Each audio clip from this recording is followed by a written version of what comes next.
This week's parsha is double parsha. It's Acharei Mot and Kedoshim. We're going to be focusing mostly on Kedoshim, chapter 19, verse 17.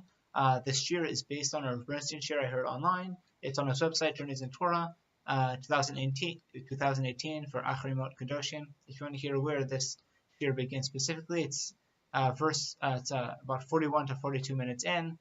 So another 17, 18 minutes. He really goes more in detail, but it's a brief overview of the idea. So again, chapter 19, verse 17 in Vayikra. So here's what it says. So, Lo tisna et achecha bilvavecha. You shall not hate your brother in your heart. Hocheach tocheach et amitecha. You shall surely rebuke your fellow. V'lo tisa alav chet. And do not bear a sin because of him. Now, this is pretty curious because, when we say Lo tisna et achecha bilvavecha, you shall not hate your brother in your heart. I mean, what does that mean? Do we mean, what does in your heart mean? Just as long as it's not in your heart, then you're okay? But, that's what we're focusing on. Why in your heart? Why is there emphasis on that? And moreover, just in general, what's the relationship between all these commandments? Is this just bullet points, mitzvah 1, mitzvah 2, mitzvah 3, or is there some kind of connection between the two? Why are these all in the same verse? Okay, so we look to the Ramban and Nachmanides, and he says, when it says Lo tisna achecha bilvavecha, just speaking in the way that people normally speak, it's diber bahove. It means to say, when people talk about hatred, they generally mean how they feel. How they feel is in their heart, and therefore, when people are talking about don't hate your neighbor, the Torah is saying in your heart, because that's normally the way people hate. But don't hate in other cases. Hating your neighbor or hating your brother is never okay. That's a straight Torah prohibition. You are not allowed to hate your brother, and they don't mean your physical brother; they mean your Jewish brother and sister. Okay, so what connections does this have to the other pasuk? That is to say, Hocheach tocheach et amitecha. That's the mitzvah of tochacha. So the Ramban doesn't really see a connection between these. Okay, Rambam Maimonides disagrees seemingly in the Sefer Mitzvot and what he paskins in the Yad HaChazaka, that is to say the Mishnah Torah. He says no. When it says Lo tisna achecha bilvavecha, it's actually being very specific. The Torah is to say you can't hate your brother in your heart. But if you have hatred for them, you have to speak it out. You have to tell them. What if it causes a fight or an argument? After all, you telling someone how much you dislike someone is sure to cause resentment. That's fine. You just can't be over the Torah prohibition of hating someone in your heart. You need to speak it out to them. You should tell them, even if it causes some enmity. Now, you need to take a step back. Generally, it's better to be friends, right? After all, just one pasuk later, we have Ahavta l'reacha k'mocha. But okay, if you're not capable of doing that, then at least speak it out, because that's what the Torah wants. He doesn't want you to bear this, to have this hatred sitting in your heart. And actually, I heard a short for, which is not the crux of this discussion, but I really liked it. I heard this in Dallas from Rabbi Tzvi Drizin, who said that, now, what's behind this idea of you speaking it out to your friend? That's because sometimes, I'm sure we've all been guilty of this, or thinking it of other people, where we've done something and someone was very offended. Now we eventually find out that they're offended either because they tell us or because someone else says, hey, you really hurt this person's feelings, or they're really angry at you. You ask them why. They tell you why, and you're like, oh my gosh, I'm sorry, I totally didn't realize I was doing that, or I realized I was doing that, but I didn't realize that he didn't understand the underlying context for what I was doing.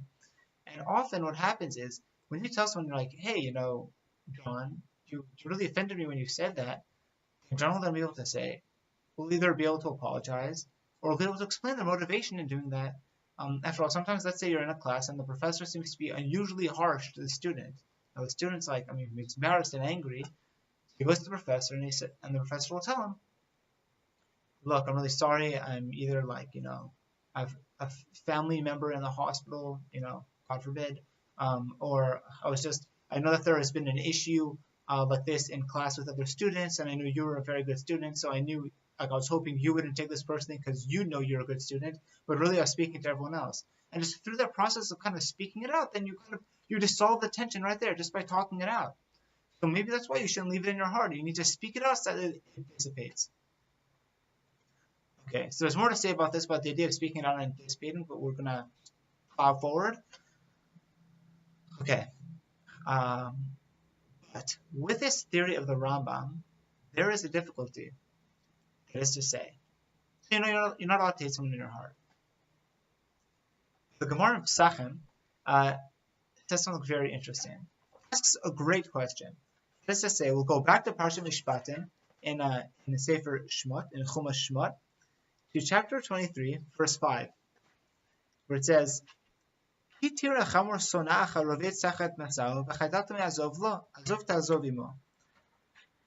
you see the donkey of someone you hate crouching under its burden, would you refrain from helping him? You shall help repeatedly with him. And the Gemara there says, what? Sonacha? Someone you hate? But you're not allowed to have enemies. You can't have someone you hate. We just said you should not How can the Torah command us to have this situation where in the situation where you have an enemy, then you should help him? What's going on? I thought you weren't allowed to have enemies. This isn't an acceptable situation. How could the Torah say this? That's the question of the Gemara. So the Gemara then tries to get out of it, and they're like, no, look, maybe when it says sonacha, it doesn't mean a person you hate. It means sonacha, someone who hates you. Now look, you don't hate him, but you can't be in control of what other people do. Maybe if he hates you, even so you should help him. The Gemara rejects that interpretation and says, no, that's not what it means. So really the pasuk that it quotes is Yirat Hashem Tzinat Ra. A person who fears God hates sin. So that's where the sonacha comes from, that you are supposed to hate someone who does sin. Now what does that mean?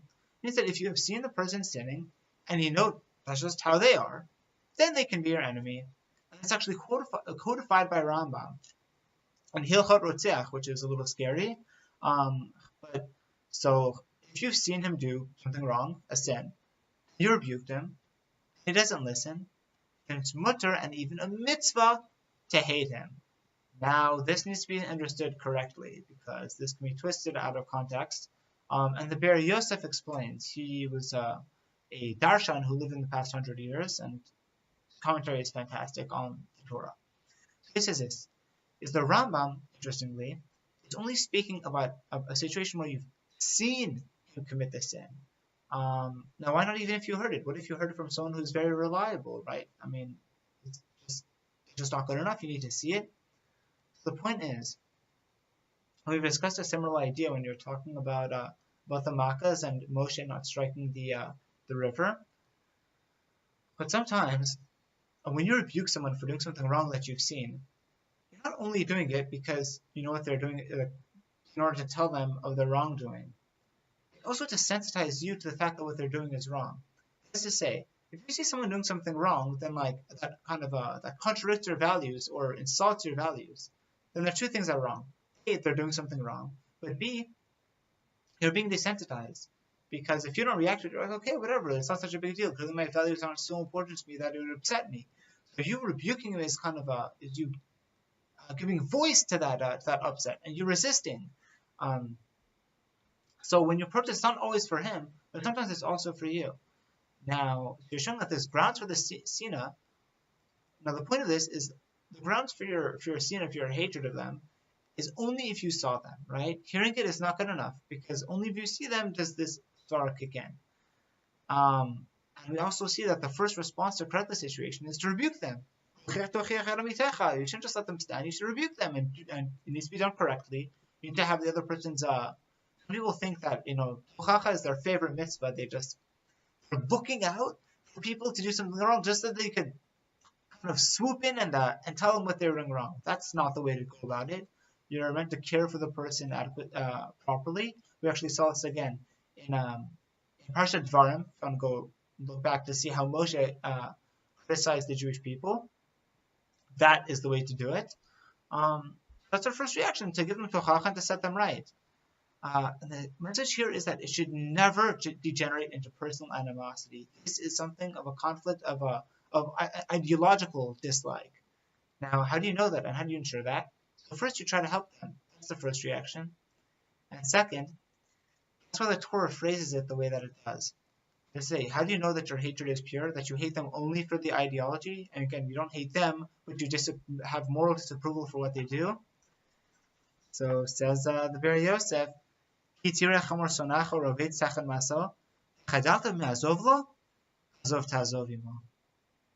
see the donkey of someone you hate crouching under its burden, would you refrain from helping him? Help repeatedly with him. If there's someone who you hate on an ideological level and it's not personal animosity, why wouldn't you help them? Of course you'll help them. Right? He's your brother. You're going to go help them, even if you disapprove. Just because you're helping somebody doesn't mean that you approve of what they're doing. You still love them as an individual. And we see that very subtlety. That subtlety present in the verse here. It still says, Ki tirecha mor sonacha. So your hatred is legitimate. That ideological disagreement is still there. But you should definitely help them. And that's what's going on. That's what the Torah's subtle message is teaching us here. That we're meant to kind of hate this pure hatred, and that is why, in order to say, like, what does it say? There's a very subtle point here. In the Shema it says, "V'ahavta Hashem Elokecha bechol